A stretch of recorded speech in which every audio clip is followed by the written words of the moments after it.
Dr. RandallBell, and I am joined by my wonderful co-host, TanyaBrown. How are you, Tanya? Fabulous. This is going to be a great episode. You know, it is. We have had like the world's best luck with fantastic guests. We have. Our podcast is new, but it's exploding. Mm-hmm. It's kind of scary. Yeah, it's fabulous. It's wonderful. We have with thousands of downloads. Mm-hmm. We've got thousands of hits, well, millions on the social media. Mm-hmm. And we've got listeners now from New Zealand to Europe.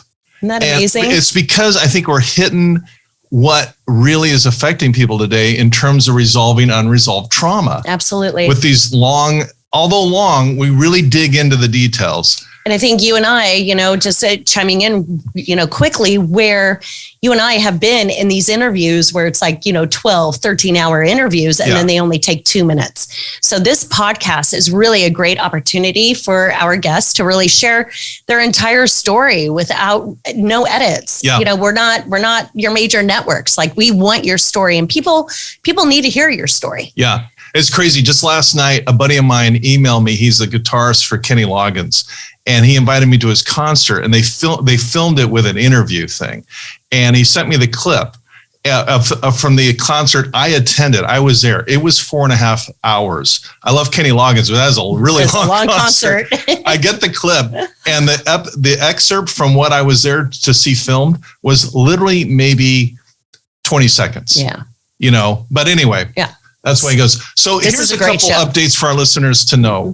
We still are putting out the big episodes on Spotify, Apple, all the platforms for podcasts. We're also chopping them up into bite-sized pieces for TikTok. So if people don't have 5.5 hours, go to TikTok and listen there. You can pick up the gist of the story, all the key points in very short amounts of time. Exactly. So it's a nice new feature I just wanted to kind of share with you. And I actually like that because when you're listening to a snippet, you will kind of grab hold of something that made sense that you really needed to hear that day. Yeah. So instead of, we don't have 5 hours to designate, listening to a podcast. Some people do. Lots of people are. I don't. Well, I but don't. you're sitting here for their life. Okay. Well, you're sitting there for hours listening, and people do too. But or some people do both. These are great stories, and if there's one message, one quote, one story that that you like hold on to, cherish that, and keep listening to it, because we all need to be lifted up right now. Yeah, reminded. So yeah, for sure. So let's jump into it. We have a wonderful guest, Ken Druck. And Ken, I've heard your name. Welcome to Post-Traumatic Thriving. Good to be with you. Yeah. So I'm going to just throw you a softball and say, Ken, tell us about yourself. Where were you born? Tell us about Ken and where you grew up and who you are. Well, that's such an interesting question to ask somebody to look at the whole frame of, my God, when did this start? Where did I start? When did I start waking up? What was I aware of at an early age? And I'll take you back to being about 2 years old and somehow reading the tension in the room. What was the tension? Mm-hmm. What was going on? Why were my parents and my relatives, what was happening in the room that really called my attention? Well, being a post-Holocaust kid in a family that had been obliterated, many of them, in the Holocaust, being named for my grandfather's brother, my uncle Kasil, who was a prominent attorney, matter of fact, not far from where it's all happening in Ukraine, who was one of the first people Hitler killed because he spoke out against Hitler and said, this guy is crazy and he's going to kill all of us.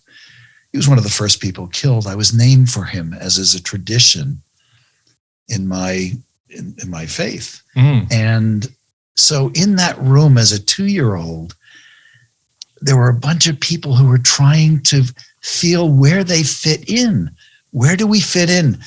We came over, many of the older grandparents came over on boats, ended up in Ellis Island, ended up settling in New York on the East Coast, and we're trying to find a place. and a sense of themselves. Where do we fit in? Is it dangerous here too? Or is this a safe place? What do we have to do to fit in? And they were scrambling with tension and confusion and competition to try to figure all that out. So I was the little kid in the room who was trying to mediate, even at age 2, not the class clown, but trying to listen to people and talk to people and understand them. And so I was that sensitive little kid who was kind of watching the room. And that's where I started watching the room. And I've been doing it ever since. Where were you? Where did you grow up? This is in New York. In New York. Yeah, that's right what I outside thought. Of New York City. Okay, so you grew up in New York City, and at 2 years old, it sounds like one of your earliest memories is of this tension going off in the room. Yeah. And how, as a 2-year-old, do you remember how you tried to make sense of that?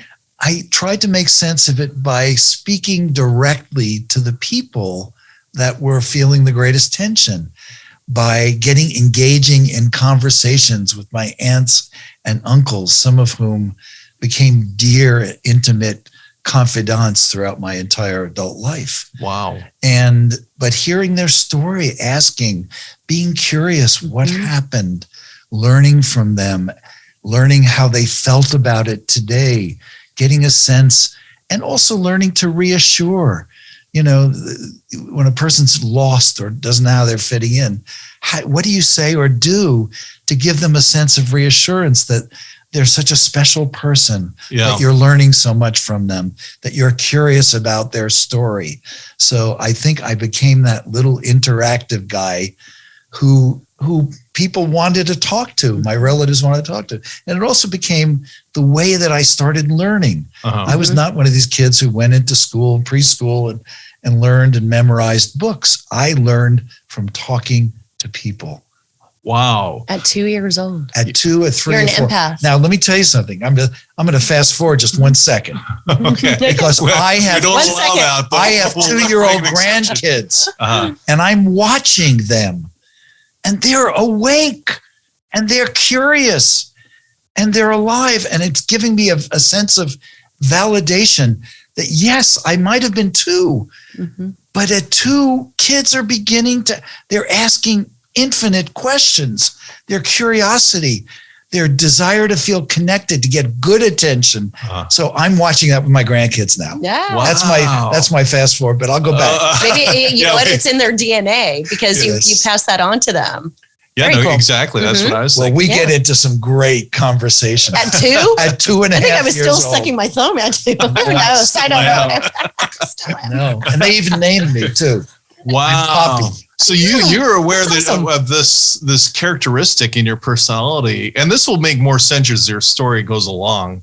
But and when you mention Auschwitz, I'll just quickly say, as you know, Ken, we've actually worked on a lot of the same disasters. Yes. That's how we got to know Tanya. Yes. We both worked on the O.J. Simpson case. We worked on a whole bunch of cases we'll talk about throughout the day. But this is the first time we met. I'm working in one area, you're working in another, but it's interesting in comparing notes, how much similarity. But here's my point. With Auschwitz, this sounds so weird to say, but it's just true. I was working on Chernobyl, and Auschwitz isn't very far away. It's in Poland, just across the border. And I told my assistant, I said, book me. I want to go see Auschwitz. I've read about it. It was right by where I was going anyway. And I thought I'd just swing by and check it out. Well, I got there and I worked on, according to the BBC, I've worked on more disaster sites than anybody. I don't know, maybe you've worked on more than me. It's not a competition, but here's my point. Auschwitz, when I'm asked which are the worst cases in the world, as tough as these cases we're talking about, Auschwitz just broke my heart. That's an episode of itself. We'll talk about another time. The other one is Sandy Hook. And you and I both worked on Sandy Hook. Oh, I just got chills. Yeah. We'll talk about that too. And we'll throw in a conversation about what it was like to be in the pit 9/11 as they cleaned it out, to be where I was every day with the dads of the firefighters. Yeah. Yeah. We will get there, and why you got there, Yeah. and how you got there. And we can't forget these moments of history. So getting back to your childhood, what happy memories do you have of your, I mean, it sounds a little onerous to be a little kid. Here's what balanced it out. Yeah. Here's what balanced it out.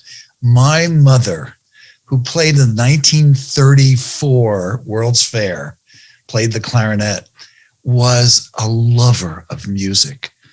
I grew up with a background of Rimsky-Korsakov, of Chopin's Nocturnes, of some of the most beautiful music that has endured through centuries and has cracked people's hearts open for centuries. I got to listen to my mother playing it on the piano, playing Broadway shows on the weekends. Wow. She would take out her vinyl, we'd be listening to, Porgy and Bess, and all the culture, all the understanding of the people issues that are embedded in the greatest, because, when you listen to classical music, most of that music was written in a moment of traumatic loss. Yeah. Whether it was Beethoven losing his capacity to hear, some of the greatest, most moving music was written at a time of loss. Wow. And so many of the arts, the lily pond, we look at the lily pond. Why was the lily pond so compelling? Because his daughter had died and he had created a bridge over the lily pond that would bridge it was a bridge from the world of the living to the world of those who had passed.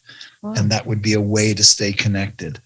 So anyhow, that's profound. That's the way I grew up, in the middle of that music. The other thing was I got a body that was the body of an athlete. So I could run fast. I could do all these athletic things. I had an outlet for the expression of my energy, unlimited energy. And I loved to play and run. And I engaged in sports, and that was a huge part of my life. All growing up in New York. All growing up in New York. Were you in the city or? Right outside of the city. Okay. Place called Rockville Center. Okay. And that was also, I know I'm fast forwarding, I'm not supposed to, but my fast forward is that's where I set up offices after 9/11 on Merrick Road in Rockville Center. Gotcha. Where you grew up. I'll tell you the story of what happened there later. Where you grew up. Where I grew up. I was asked by the mayor of New York to come back home. So you kind of like pulled my heart string right now, because when I was a college student at Orange Coast College, I used to take notes, not during class, but I would sit in the library and I would have Tchaikovsky in my ear. We didn't have earbuds. I had like a Discman, back in the day, or like a Walkman. But Tchaikovsky, and still today, when I hear Tchaikovsky, it's like I don't know the ballads. I don't, but when I hear it, then I know. It brings me back. Are you a musician? I am. What do you play? I play the drums. I was a rock drummer. Okay. Played in and around New York, and a lot of my buddies are still classic playing. Rock, or what kind of? Yeah, I mean hard rock. My buddies at Blue Oyster Cult. Oh wow! Guys who play with Springsteen. Nice. Roy, the pianist. But these are guys that I played with back in the day. Okay. I was not good enough to continue playing. And even I was though your smart mom enough to know that. But my buddies kept playing, and I still have drums, and I loved playing.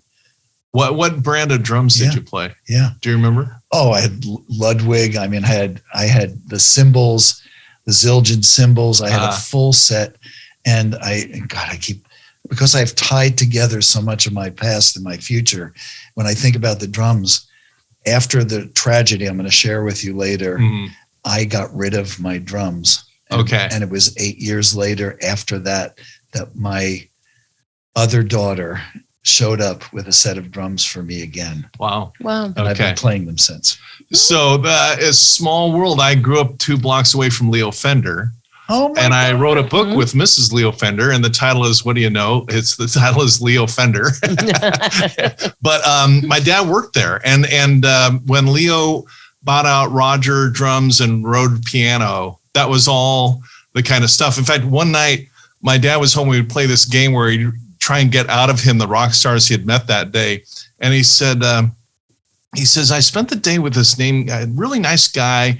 He had really long hair, but he's a nice guy. That's how my dad talked. He says his name was Carl. And I said, as in Carl Palmer, as in Emerson, Lake and Palmer? He goes, yeah, I spent the whole day with him. I said, Dad, they're playing at the Anaheim Convention Center. Why didn't you kind of work something out here? He goes, we don't do that. We don't take autographs. We don't take pictures. Yeah. We're there to talk about lug nuts and stuff. But similar, but I didn't have the sophisticated musical taste you did. It was all about Led Zeppelin and David Bowie. all good stuff. All great it's stuff. All rock it's and all roll. good. Yeah. But that, how do we survive? How do we get from surviving to learning what feeds us, what feeds our soul? It was the music. It was being able to play sports. Mm-hmm. Because I also came in the package deal with severe learning disabilities, which we now call differences. Uh-huh. So I was struggling horribly after you get to that critical point, 5th, 6th grade, where you can no longer use compensatory skills, uh-huh. and you can no longer bribe and flirt with the teacher, and you start falling through the cracks. So I also went through, my story also includes the falling through the cracks and believing that, my God, am I stupid? Mm-hmm. Am I just not one of the smart kids? Mm. I may be a great athlete and I love music and I'm friendly and I have a lot of friends and I communicate on a deep level with other kids. But God, must I be stupid? Am I deficient here? Because the way kids are measured to be smart is your capacity to memorize. Yeah. And I had, language processing problems and I wasn't wired for that kind of stuff. Did you have siblings through childhood? I had a smart sister who was wired. Aren't those annoying, those smart sisters? I hate those 4.2, 4.8 sisters. I got one. But then I had a brother who had it worse than me. Oh, wow. Learning differences worse than mine. So I had the complete package. But I had a mother who was a valedictorian and a father who had never even gone to college, but was a successful businessman. Well, what kind of business did your dad have? My dad started a business. He had no idea. My dad, by the way, was the kid who, after the 3rd inning at Yankee Stadium, of turning the styles because they didn't have automatic ticket things. Mm-hmm. My dad got into Yankee Stadium to watch Babe Ruth and Lou Gehrig.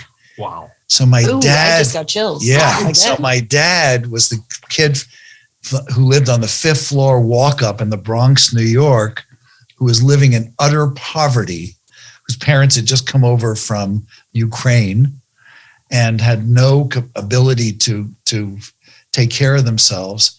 And my father, along with a couple of his brothers, were ambitious, and they said, we got to do something. And he started a little business making curtains and bedspreads, making curtains primarily. And he was in the curtain business. And he grew that over the course of my growing up. It became his devotion. It became his 20-hour a day devotion. And he grew that business and fed it. Good for him. Like your dad did with Yeah. Well, our kitchen table is made out of cutaway Stratocaster wood. Oh my God. No kidding. And I still have it. My mom is 99 and we took the table off to put into a museum. So we have some interesting musical connections there, don't we? We do. We know some people at Fender the same.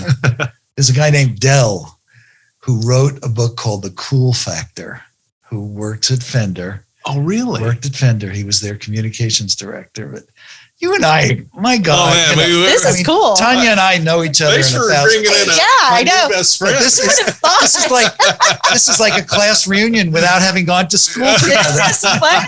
It's like I've known you for over 20 years and who I never even knew like this. Yeah, you've known us both for 20 years, but we just met. It's awesome. This is awesome. But you know what? Isn't this amazing? How fun. How many of us have this happen to us in our lives that we meet? It's like, my God, you're my brother. Why has it taken so long for us to meet? because you are the brother that I didn't know I had. Well, better late than never. Here we are. Let's have a party, man. Come on You're down welcome. to the beach. Well, this is the party. You guys invited me here to share. What an honor, Well, it's an honor to have you, and the party will continue. Absolutely. I have the feeling. Yep. Yeah. Absolutely. So to kind of recap where we've gone so far. So you were born in New York. Yeah. Growing up in a Jewish family where the Holocaust, you felt the onerous of that at a very young age. Yes. That's something I want to gel on a little bit because there's something to that. But on the bright side, you're athletic, you got a lot of friends, and you've got this interest in music, classical music, and then as well as the rock music, playing the drums. And then you're also struggling 5th or 6th grade with some learning disabilities. So there's kind of a mix going on here. There's a mix going on. But I'm blessed because I'm that one generation further with parents who feel the pain of their parents, of their lost relatives. And I have the luxury and the blessing of the world they have opened to me with all of these opportunities for self-discovery and for expression. And I don't have the heaviness. I sense it. It's in the air, but I don't have it in my cells the way they do. But I know enough about it. And as my mother starts finding her way in our community, she starts creating bridges between religions, between the Jew, she's part of the Association for Christians and Jews. She's working on human rights, on social justice issues. So her occupation in life becomes those things to kind of humanize all of us into seeing that we're part of the same family. Nice. That's the atmosphere in which I was raised in. I love that. Yeah, that's nice. I had, when I was at Acacia Elementary School up in Fullerton, there was a girl in our class. Her name still is Lee. And she was Jewish. Well, I guess she still is. But her mom came in over the holiday season because most of the kids in the class were Christian and didn't know much about the Jewish tradition and faith. And her mom got up and talked about Hanukkah and the spin the top, the ladle, the dreidel. And I thought, man, I want to be a Jew. You get all these days of Christmas. We got one day of Christmas. I mean, it was the same kind of thing. It sounds like kind of like your mom building bridges and understanding. And from that day forward, I just thought Jewish was like the coolest thing. And it's wonderful. Yeah. But I grew up with the full spectrum of, each of us comes from a tradition that has a full spectrum. There are the parts of that Jewish tradition and background that deal with loss, that deal with tragedy, that deal with joy and celebration, that deal with love and connection to family that I love, that I've celebrated, I've been a part of. Yeah. But there's another part of it. What about the people who go through a tragedy? They never process what they've gone through. And unprocessed grief, and I know we're getting ahead of ourselves, can become violence. Yeah. Look at the Middle East, look at any part of the world. Yeah. Unprocessed. Look at what's happened in all parts of the world in different times, even in recent years. Yeah. Unprocessed grief becomes indifference to the pain of other people. It becomes violence because there's the false promise of revenge that we're going to get satisfied if we're vengeful. So I got to see the full spectrum of a family and a community that had the highest and best expressions of what was Jewish, but also the insecure, the unprocessed, the arrogant at times, all the things that publicly Jews have been criticized or judged for. Those were so I got to see all that and decide, who am I in this spectrum? And I disidentified with some Jews. It's like, I'm not going to be anything like that. Right. I don't want to be anything like that, but I do want to be like that. I love that tradition. I can learn from that. I can grow from that. I like the way people treat each other in that tradition, that part of the tradition. So I became, as I imagine all of us embrace certain parts of our background, and other parts will go, that's not me. It sounds to me, Ken, like as you're growing up, you're not. It wasn't like me. The things on my mind was going to the beach and playing my guitar. That was basically occupied about 99% of my brain. Did you like girls? Because guys. Oh yeah. Okay. Sorry. You and I need to connect on that one too. Yeah. I like girls. I still do. Yeah. But I left that one off. Yeah, don't forget that one. Yeah. It's a dangerous one. Men don't. We don't talk about that one publicly. It's like we're still in process. It's like the rock star on the beach. Still trying to figure them out too, but that's another whole other episode. Good luck. Yeah. So, but you're a very thoughtful kid. It sounds like you're really thinking deep. Where frankly, at that age, I was pretty freaking shallow. Yeah. Well, you don't have to agree. No, I mean, no, I'm not agreeing, but no, just kidding. But as a 2-year-old, so God gave you a gift of being an empath and being compassionate and being curious. So many people, including me, maybe Randy, I don't know. I'm not going to, speak for you, but I know your average 2-year-old, 15-year-old, 20-year-old is not that curious. It's like we're not engaged. And so I think it is who you are, but I firmly believe it's a gift that was given to you.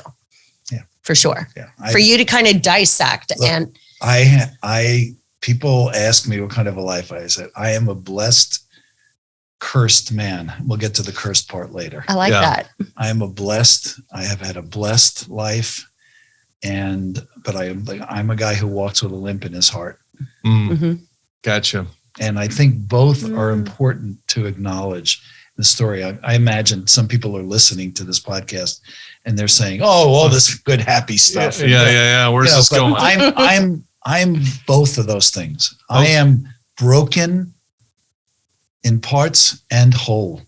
I am both. And I think early on, I just want to say to people listening that if you have suffered or are suffering a loss or some kind of a challenge or change, whatever, that this is not about becoming one thing or the other. It's about embracing both the broken sides of ourselves and what we do about that and the wholeness that is us. That matter of fact, the wholeness that has more to do with our brokenness than we can even imagine. Yeah. Yeah. Well said. The wholeness that grows out of brokenness. Absolutely. Yeah. So getting back to your child, 6 or 7, you're struggling with some learning disabilities. And then tell us about high school and, I don't know if college was in your thing. Just talk about that phase of your life. I thrived on sports. And yes, I did love girls. That's another podcast. and because I connected, some of my best friends were girls. And we have a rock and roll story there to bookmark. We'll put that in the parking lot of one of my best friends who became a writer for one of the biggest rock bands. Okay. Yeah, Blue Oyster Cult. Nice. Yeah, but she was my best friend. So it wasn't only a connection like, oh my God, it was, oh my God, what a sweet, loving, smart person. Yeah. What a good friend this would be to have. Yeah. But the learning disabilities were the dark side of my life. It's like wrestling with not fitting in, always having to compensate. And the way I compensated was sports. And I excelled in sports. I got scholarships. And I was the 5'11" white kid who could dunk the ball. Wow. Wow. Yeah. I was a 6'3" kid that couldn't. Who made all New England, Wow. played ball. But every time I came down wrong on that 3-foot vertical leap, it tore more of the ligaments in my left ankle. So my basketball career wound down early in college. Gotcha. Yeah. Where'd you go to college? I went to Hofstra University. Okay. Yeah. And then here I was, I couldn't play sports anymore. What do we do when something's been taken away from us like that? That's our primary form of expression. What do we all do? Or a person's been taken away. That was our partner in getting out and doing something, a sibling or whatever. What do we do? Well, I suddenly became curious. My appetite for learning suddenly I was in a school that didn't measure my intelligence on the basis of memorization. They were asking me questions, and they found out, God, this guy's been thinking for a while. He knows how Since he was 2. He knows how to critically think and critically address problems. So suddenly I was plugged into that world in psychology because I was interested in people issues. The jobs that I got that paid for my college, all the work that I did, I continued on that path.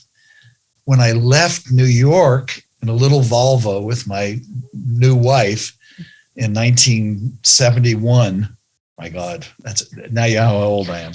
So when I left, I went out looking for a graduate school, and we traveled across America, ended up in Colorado, got my master's and realized I can learn. I got my master's in counseling psychology, and then went out to California, continued to go west, came out to California and decided this is where we want to live. And I came out and got into a doctoral program and got my PhD in clinical psychology. Nice. Yeah. Most of which, by the way, if you think that makes me, for the second part of what we're going to do today, an expert, most of what I learned as a clinical psychologist, I had to unlearn. Yeah. We'll get to that. Interesting. Later. I totally understand that. Yeah. People ask me what I do. I say, I'm a recovering psychologist. Yeah. I totally understand that. Absolutely. I relate. But there's an important issue in terms of our ability to be with other people, to meet other people in a moment of truth, especially those we meet who are suffering the worst moment of their life. Mm-hmm. And more importantly, I think meeting people where they are, you went through your practicum and dissertation and, you got your PhD and all of this. But I remember going through my practicum and I was like, okay, can we rush this? Because I know what's like waiting for you on the other side. And that's what I really had to learn, where it's like, Tanya, don't rush the process. Nobody rushed it for you. Right. So just kind of, and that's a really important message for our listeners. We really want to, fast forward everything. But what you just said, it's like, it's a skill to meet people where they are and not rush their journey. You just nailed for me what's in the essence of healing and of growing and of learning and becoming the best version of ourselves, which is, I am a work in process. Mm-hmm. I'm not going to apologize or rush or pressure myself. Mm-hmm. I'm going to keep my hand on my heart and my foot off of my throat. Yeah. And I'm going to allow myself to go through this process without looking at my watch, mm-hmm. wondering, and being triggered that I in shame or in guilt or in some other kind of pressure that I should be progressing faster than I am. Right. Yeah. Everybody's journey is different. Yep. Mm-hmm. Yeah. My doctoral advisor was a guy named Miguel. It's probably the smartest guy I ever met in my life.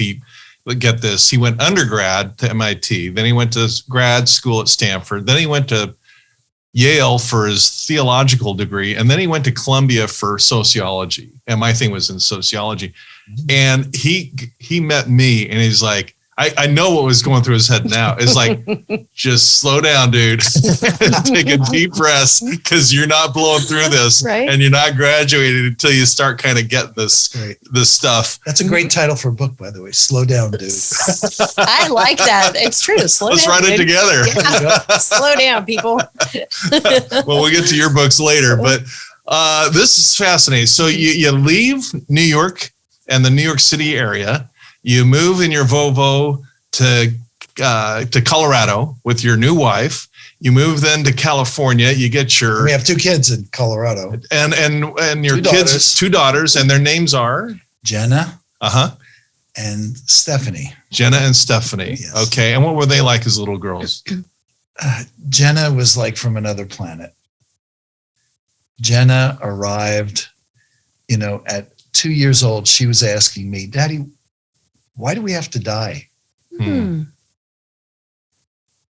She was asking questions. She was watching the world. She was precocious, conversational, engaging in a way that not many people, I mean, we all talk about our kids and in exaggerated terms. But Jenna, for me, was a 1 in a billion.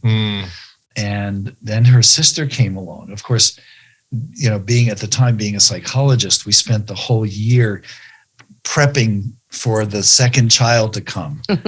And so we did everything, and we wrote the book, and we set up the room, and we painted, and we had her involved, and we brought her to the hospital when, it was time for Steffi to come home. And Jenna came over, and she said, she kissed her, and she looked at her, and she said, "Okay, this is it." We said, "Yeah, the baby's." And she said, "Okay, can we go home now?" It's almost like sweetheart, your sister's coming home to live with us. We forgot that part. Yeah, you forgot that part. It's almost like Jenna was kind of born an old soul. Jenna was born an old soul. Oh, she was what's the year difference between the two? 2 years. Okay. Oh, that's great. That's between. Yeah, that's like Nicole and Denise. Yeah. That's nice. So Jenna was born, and then Steffi was born. They're both born in Colorado. Yeah. Jenna and Steffi. And, you're a lucky guy, Ken. Joy of my life, by the way. Yeah. I was thrown out of I said, "Hand out cigars? Are you friggin' kidding me? I'm going to help deliver my daughter." I was one of these guys who, and I'm not going to miss this. There's no more amazing thing a human being can do than to create another human being. I'm not going to miss this. And my wife is depending on me, and we've taken this class together. Right. I was a consultant to the Childbirth Education Association. I said, "You're not keeping me out of here." So I created a whole scene in the hospital to get through what I had assumed I was going to be let in. And I was part of and helped deliver both of my daughters. Nice. Oh, that's beautiful. Yeah. So let me ask you, were laws different? Because now it's not, they were different back then. Laws were so you different. You couldn't be a partner being in the same room, the delivery room. That's right. Oh my gosh. Yeah, the world has changed radically, thank goodness. Yeah. Well, you're a lucky guy. I have 4 kids, and I only have 1 daughter. And so you're lucky to have 2. Yeah. I just saw my granddaughter driving down here. I stopped by. My son-in-law and my daughter just moved down here, and it brought back, having this granddaughter just brought back these memories of when my daughter was so little, and she's such a wonderful mom.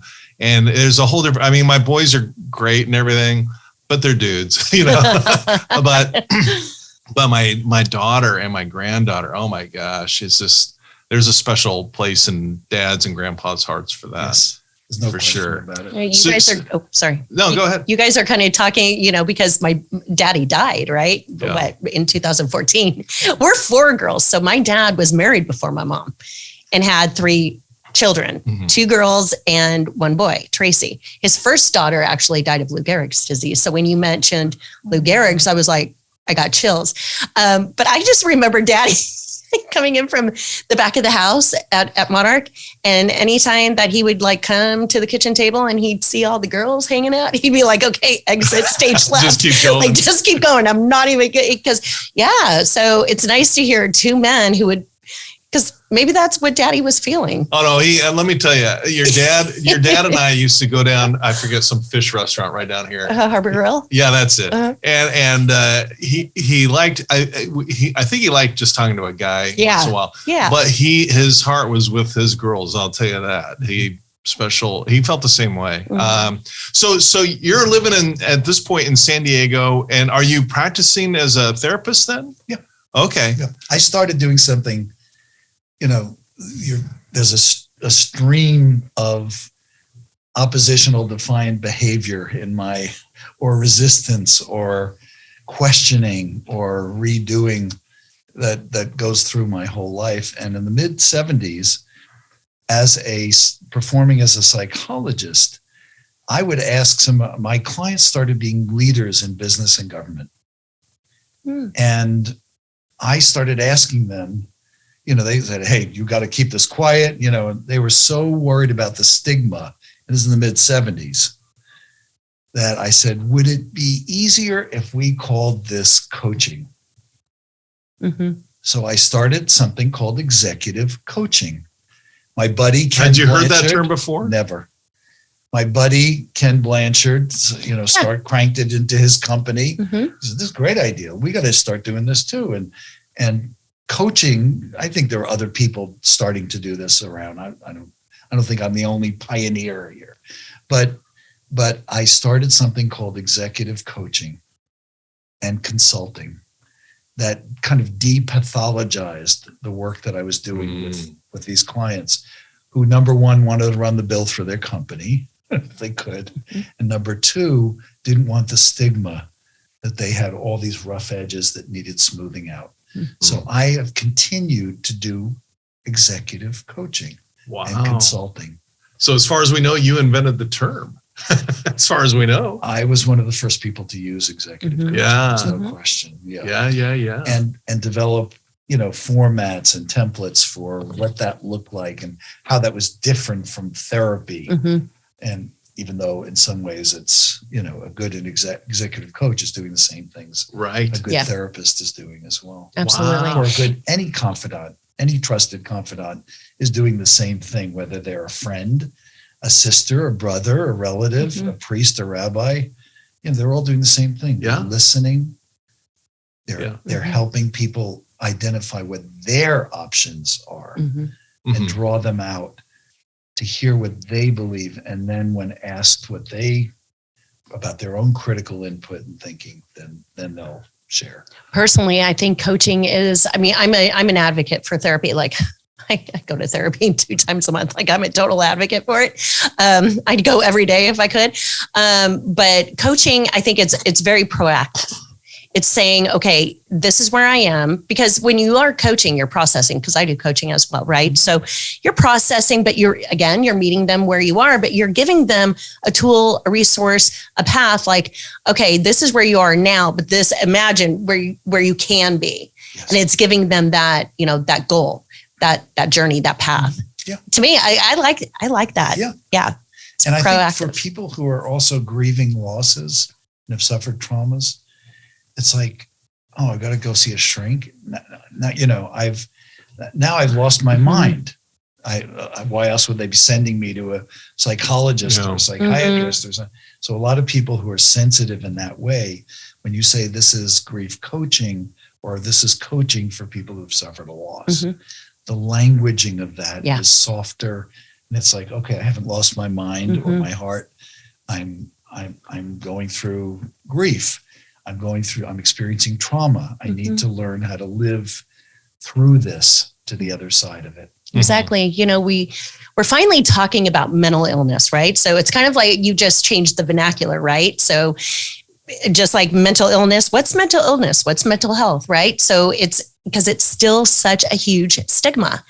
But with coaching and what you're talking about right now, it gives people a more comfortable platform to go, okay, you know what? This makes me feel more comfortable to reach out to you because you relate. But if I have to go to a therapist or a psychiatrist, it's like, oh, now I'm in the loony bin. That's what people, are thinking of this whole thing. Yeah. Yeah. I told somebody last week, this guy is 17-year-old, brilliant. He's one of the most scouted young baseball players in America. And he's trying to make decisions about what he's going to do. And he's got all this pressure on him now. And I said to him, why don't you just pretend I'm the good uncle you didn't know you had? And let's talk from there. I like that. Man, I want to go to therapy when Ken can be my therapist. Right? My coach. That's really brilliant because it does. I think things have gotten better with the whole stigma thing about therapy. And I think younger people are getting smarter about all this and realizing that these old notions are obsolete. But still, there's a real genius to what you did there. I mean, I'm in awe. That's super cool. So let's get back to your family. You're in a practice. You're living in San Diego, and your girls are growing up. What are they doing at this time in their lives? My oldest daughter Jenna is voted one of America's future leaders. Wow. She is admitted out of high school where she's been the class vice president, and whatnot. Right. And the chief soccer star and track star and all that. And she's been admitted into this program where she is going to be meeting some of the top leaders and executives in the country. Neat. And she is just soaring. Yeah. And she goes to college, and her younger sister, who inherited all of my learning differences and disabilities, falls straight through the cracks. Mm. And suddenly, it's almost like the child that one of your kids comes up to you and says, Dad, I know you did a great job here, and Jenna was perfect, and this no maintenance parenting, and, you did great, but I'm here to teach you unconditional love. Yeah. I'm here to teach you forgiveness. I'm here to teach you how to set healthy limits. I'm here to teach you that control is just an illusion when it comes to some parenting. And that's what happened. And so for a number of years, I was in the business of trying to save my daughter's life, and she was spinning out of control. And she began to pull it all back and reel it back all in. And this is 1995, 1996. And Jenna was thriving. She had become the first Jewish president of her national sorority. Mm.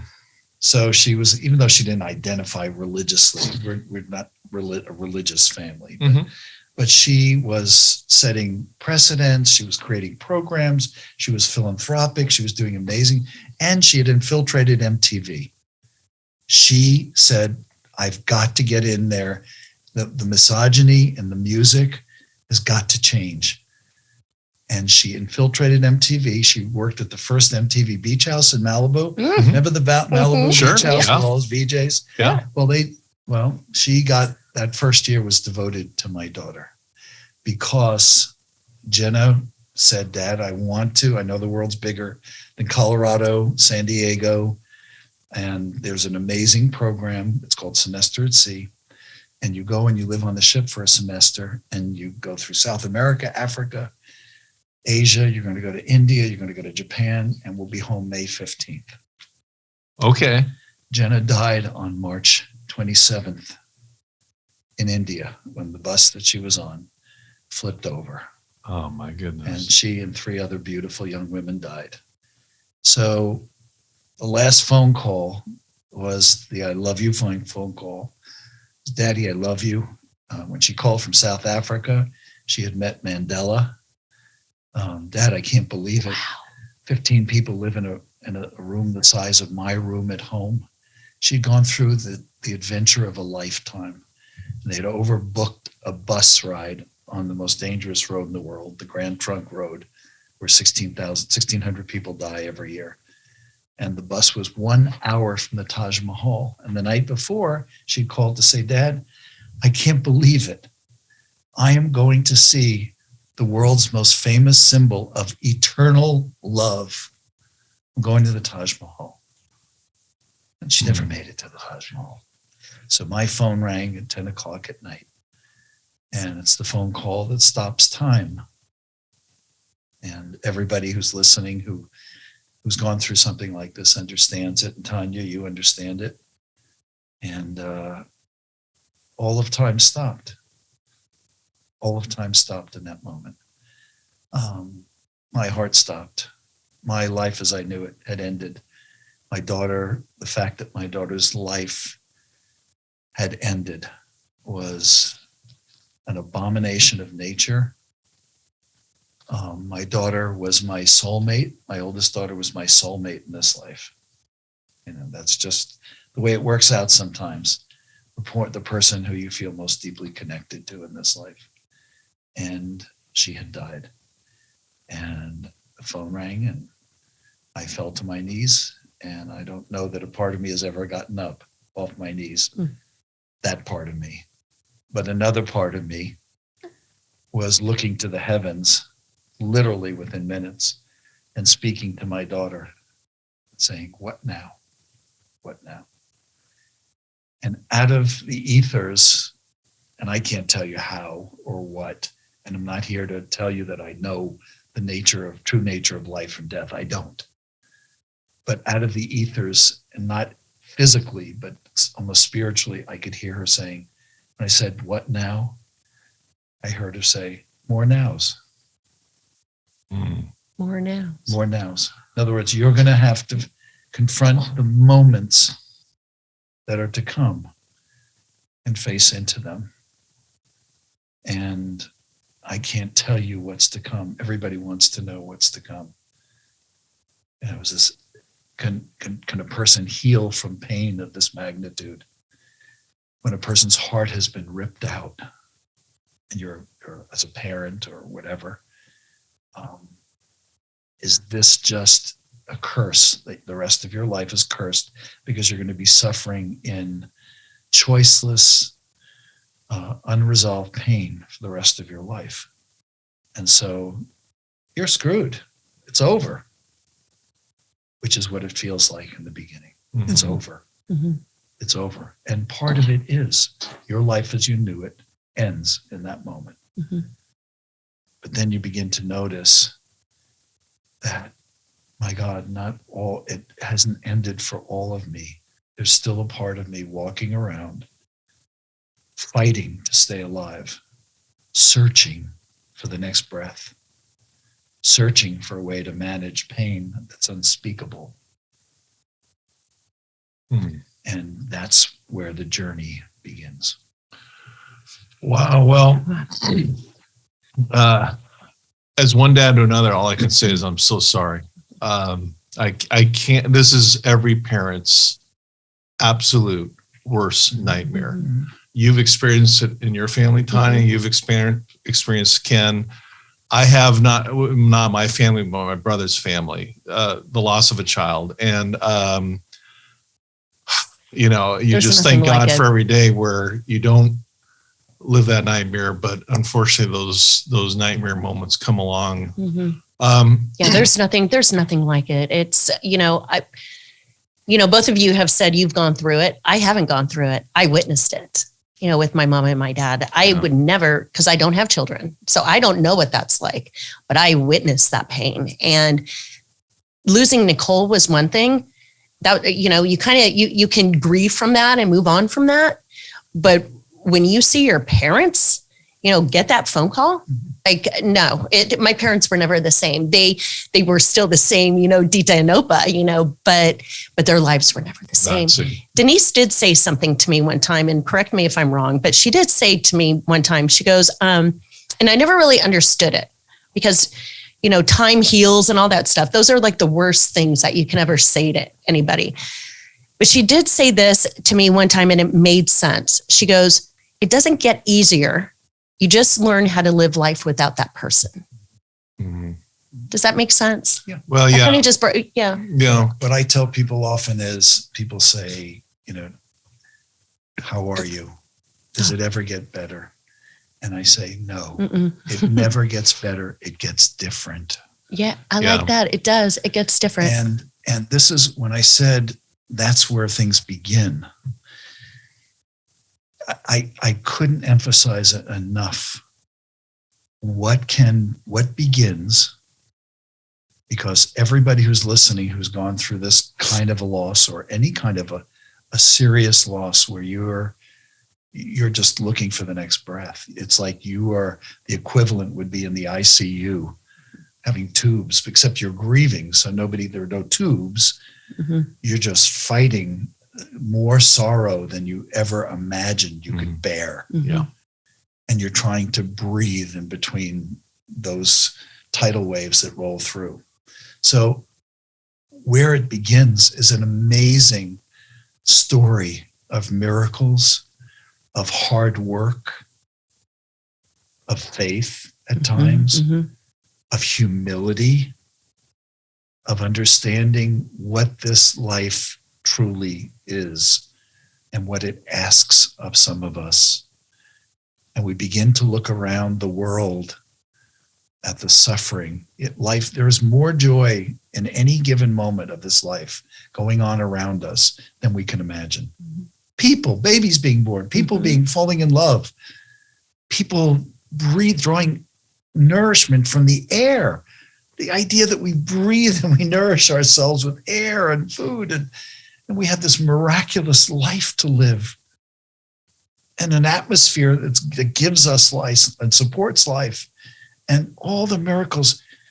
There's more joy and more miracles than we can imagine, but there's also more suffering and sorrow than we can possibly imagine. And our trip to the bottom of pain, for those of us who've taken it, affords us with a level of compassion that very few people in the world ever attain. Mm-hmm. We have the ability to understand the suffering of the world. Mm-hmm. What we do about it, starting with what we do about ourselves, our own healing. You know, I had a vivid moment somewhere in the first year where it was like Bill Murray on Groundhog Day. I'd get up and I'd see two paths, one to the right, one to the left. I'd look down this path and I would see it was the path of despair. And excuse the expression for those who are sensitive to language, I saw both my daughters pissing on my grave. Dad, you gave up completely. You stopped being my father. My earth daughter is speaking now. I have an earth daughter and an angel daughter. My earth daughter is saying, you gave up. You made your pain the center of the universe. Everything revolved around your pain. You stopped being my father. Mm. You didn't know what to do. You stopped there.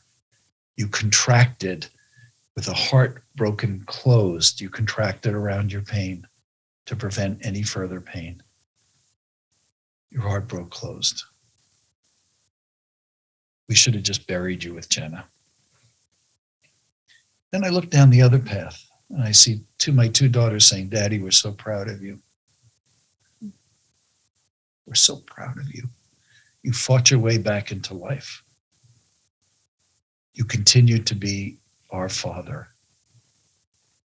You made a promise to make every day of the rest, whatever you have left, meaningful, purposeful, and to put life back into it, and to use what you had learned to make the world a better place and to make yourself a better person. We're so proud of you, Dad. We understand there were days you couldn't get out of bed. That's okay. Days you curled up in a ball under the table. That's understandable. But you fought your way back into life. You honored us in the way you went on. You survived the unsurvivable.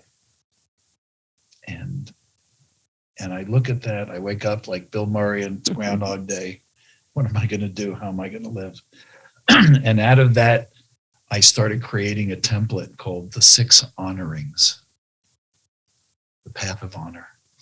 And we'll talk about We're going to get into that on our very next episode. I think this is a good time to kind of end this episode.